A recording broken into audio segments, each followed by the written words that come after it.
Alright, so you filled out the application to join a cohort.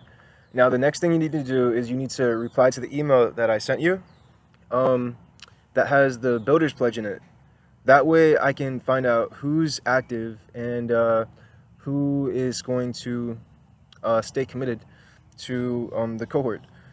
So, what you need to do to join a team is go fill out that final application, and then I will put you in a team where you'll be able to build projects with remote developers. Now, just so you know, the Builder's Pledge that that I'm sending you right now, it is different than the application that you filled out on my website.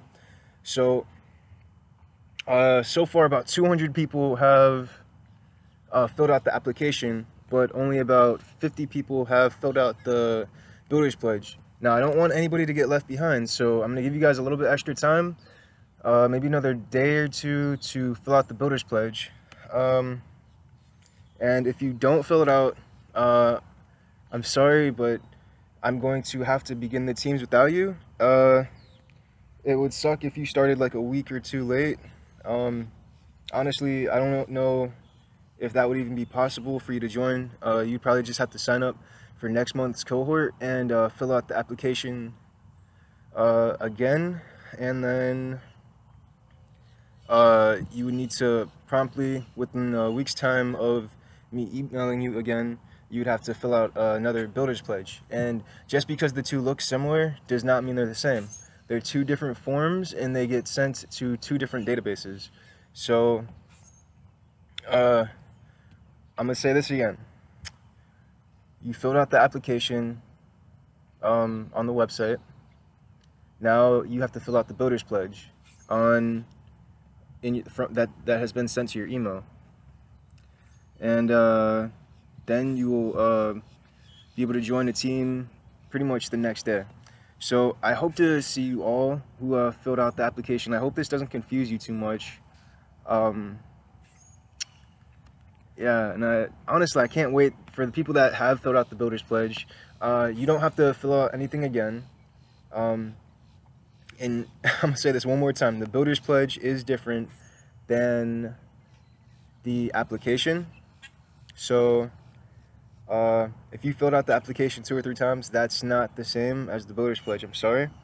But this is just so we can see who's active, because there are some people who fill out the application and end up not being active. So just so we can see who is currently who's still interested, we send out the Builder's Pledge just in case. Yeah, so the cohorts, I'm actually gonna begin making the teams today. And one other thing,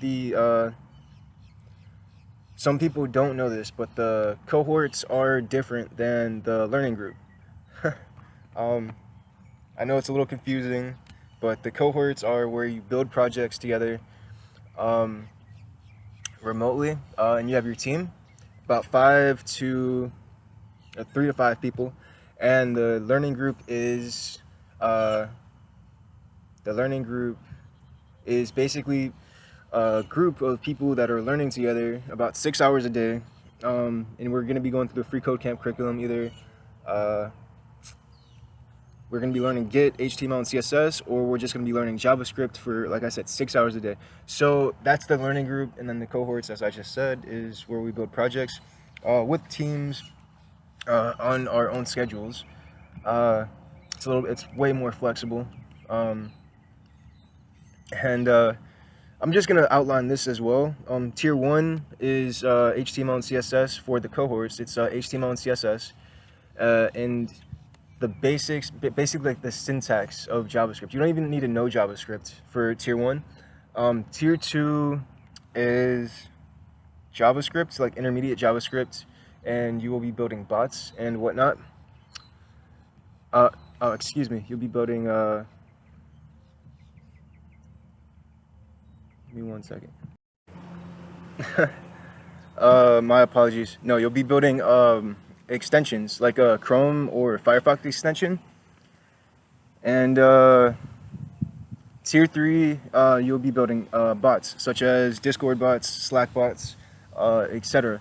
And don't forget, these are just recommendations for teams to get started as soon as possible. They are not mandatory, but just so your team doesn't get stuck on picking a project for the entire month, we kind of outline some projects or give you some recommendations.